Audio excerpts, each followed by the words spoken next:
बहुत शुक्रिया जनाब स्पीकर। जनाब स्पीकर, कल जो वाक़या हुआ और परसों और इस तरह के वाक़यात,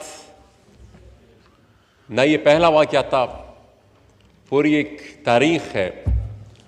और इसी तरह के वाक़यात के बारे में हमारे पश्तो के एक शायर साहब शाह साबिर साहब, जिनके अशार मैं अक्सर अपनी जलसों में, अपनी तकारीर में कहता हूँ, और वो कहते हैं कि सदा जलूस सदा जलसे सदा गज़ा शहीदान मुंग बेहुनर पुख्तनो सरा वला शहीदान और पमैदान मा जंगवी माला शाह बसेरा कवि हो ब्या द मैदान पवेश के नमनी जमा शहीदान और मुंगा द यो जंग न खबर न शुचि चाओ गटो मुंगा द हर जंग न रवड़ी द बला शहीदान। ये शुहदा का एक ना रुकने वाला सिलसिला, जिसकी अक्कासी इन अशार में की गई है कि जंग होते हैं और हमें किसी जंग की ये खबर नहीं होती कि ये जंग किसने जीती, लेकिन वो जंग सिर्फ हमें शहीद पे शहीद दे रही है। कल ही जो दावे किए गए थे कि प्राइम मिनिस्टर साहब आएंगे, आर्मी चीफ आएंगे और इदारों के लोग आएंगे और यहां पर आकर ब्रीफिंग देंगे और फिर यहां पर पॉलिसी बनेगी, यहां पर डिबेट होगी, तो कहां है वो डिबेट?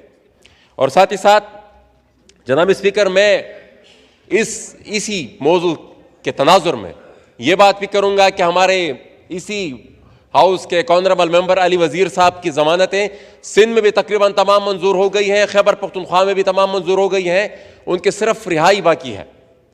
और हमें यह खदशा है कि शायद फिर कहीं से कहीं केस छुपाया हो और वो निकाल कर फिर डाल ना दिया जाए, लेकिन वो तो अलग बात है, केसेस अलग बात है। एटलीस्ट उनका प्रोडक्शन ऑर्डर जारी होना चाहिए था।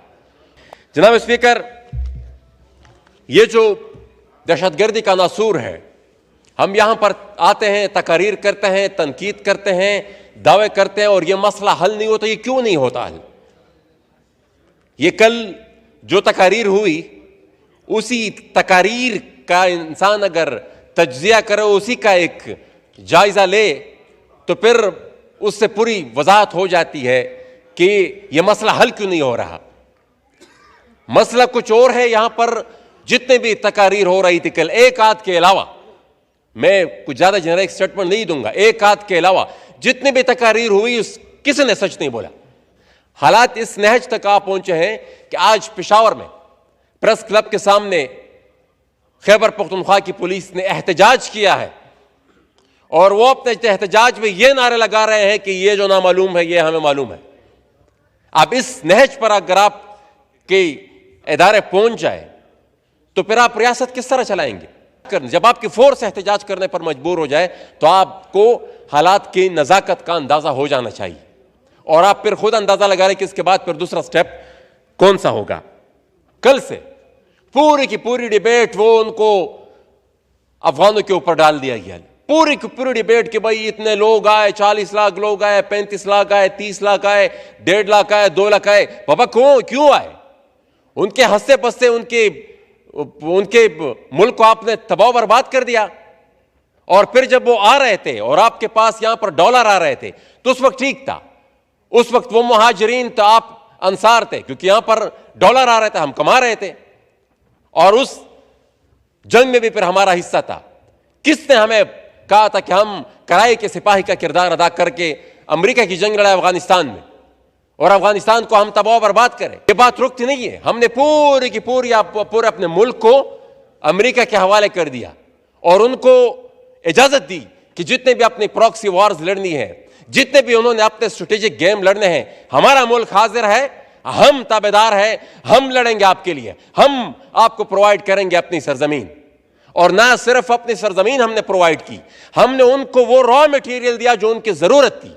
उनकी यूनिवर्सिटी में हमारे लिए निसाब बनकर आता था, हमारे बच्चों को जंगी जनूनियत उनमें पैदा करने के लिए वो निसाब बनकर आता था।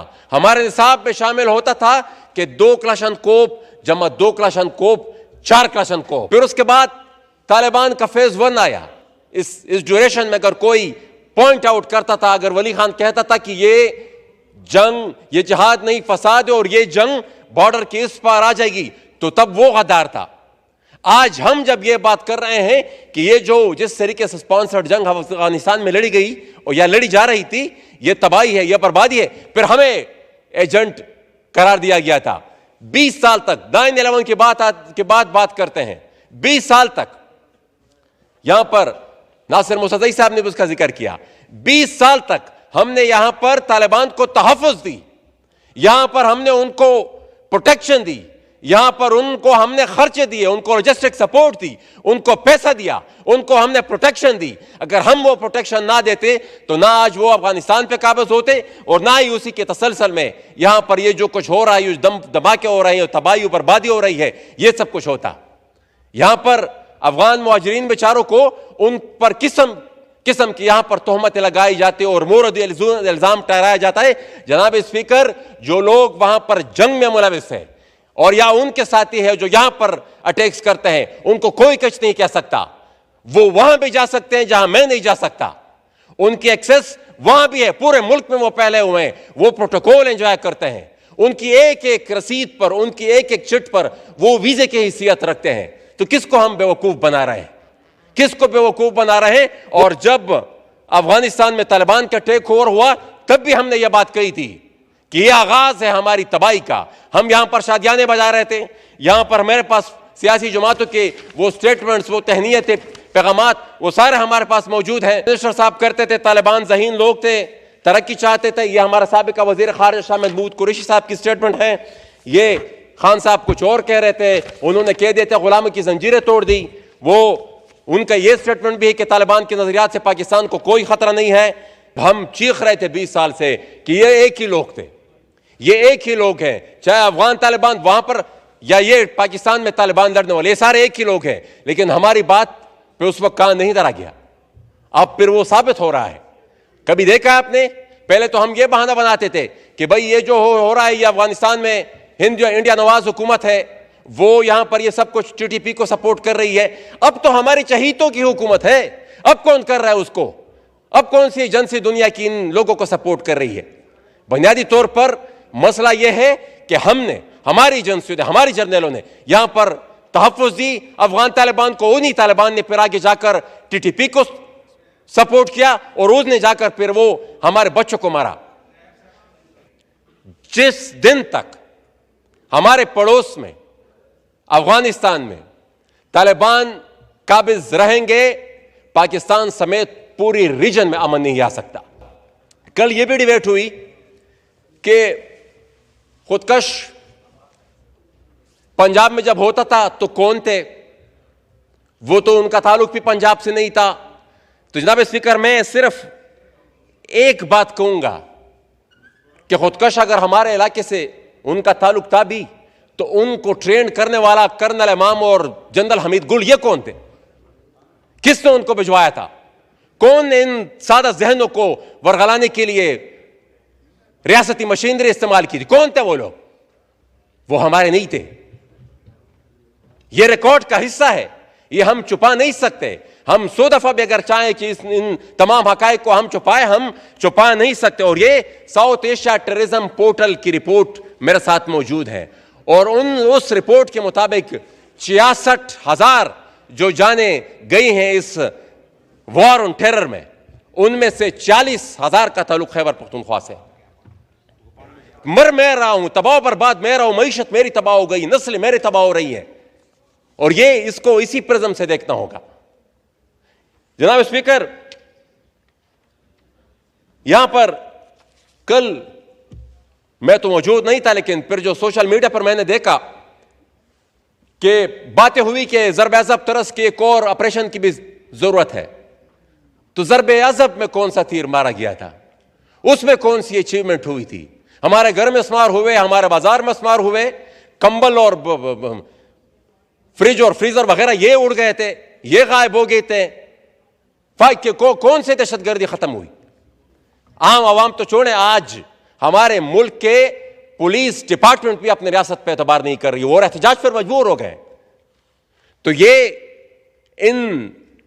इस मफरूजात, इन ऐलानात की वजह से हमें कोई अब धोखा नहीं दे सकता कि कहे कि भाई हमने ऑपरेशन का इरादा कर लिया है। ऑपरेशन का इरादा नहीं, आप अपनी पॉलिसी ठीक करें, अपने जहनों में क्लैरिटी लाए, तब बात बनेगी। और अगर आप चाहे, रियासत चाहे, तो ये चंद दिन का काम है, ये चंद दिन का काम है, लेकिन हमने नहीं करना।